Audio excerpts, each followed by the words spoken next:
के दे त्यालालना चौथिया पूजऊ चौथिया पूजऊ बाई हो यहाँ बे 8 महीना नाउला गए तललना जनम भाई ललना जनम भाई हो यहाँ बे 8 महीना नाउला गत ललना जनम भाई ललना जनम भाई हो यहाँ बे माघ पूस के चौथिया ननदे मोरी पूजाऊ ननदे मोरी पूजाऊ यहाँ बे माघ पूस के चौथिया ननद मोरी पूजाऊ ननद मोरी पूजाऊ ननदी लैले तू हाथ तिले चावल चंद के चढ़ावा तू चंद के चढ़ावा हो ननदी लैले तू हाथ तिले चावल चंद के चढ़ावा चंद के चढ़ावा चंद हमारे ने गोदी के लालना बाया मारे राय ललना मारे राय गोदिया चंद हमारे नी गोदी के लालन बाया मार की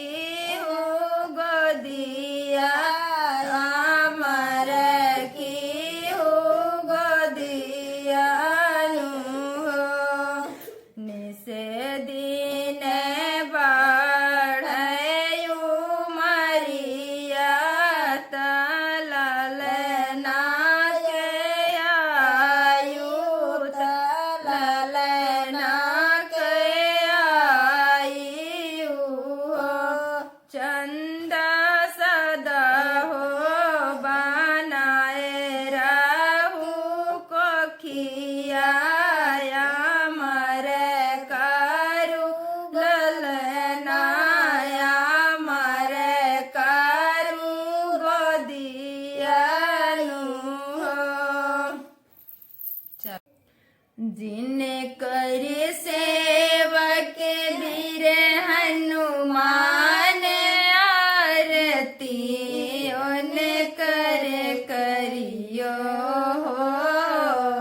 जिन कर सेवक वीर हनुमान आरती उन कर करियो आरती उन कर करबे हो आरती उन कर करबे हो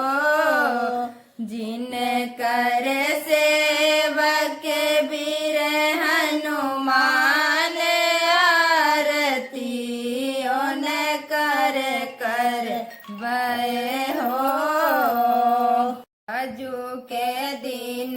वासु हवाने रातिया मने भावने राति माने भावने हो यब सब सखी पूजे बचा उठिया चंदा के माँ नौबता चंदा के माँ नौबाई हो अब सब सखी पूजे बचा उठिया चंदा के माँ नौबता चंदा के माँ नौबाई हो हथवा में लई तिले चावल चंदा के चढ़ौबता चंदा के चढ़ौबाई हो या निहोर पैया लगबै मगन कुछ मंगबै मगन कुछ मंगवाई हो यब निहोर पैया लगबै मगन कुछ मंगबै मगन कुछ मंगवाई हो के दिन मासु हवाने राति माने भावने राति माने भावने हो चंद चलिया हमारे आंगनवा चौथ हमें पूजब चौथ हमें पूजबाई हो अमवा कटे रे मंगौबता कल सभरौबता कल सभरौबाई हो यब घिया ना के दिया ना जलौबता चंदा के मानौबता चंदा के मानौबाई हो अमवा के टेरे मांगौबता काल सभरौबता काल सभरौबाई हो यब घिया ना के दिया ना जलौबता चंदा के मानौबता चंदा के मानौबाई हो अब घिया ना के दिया ना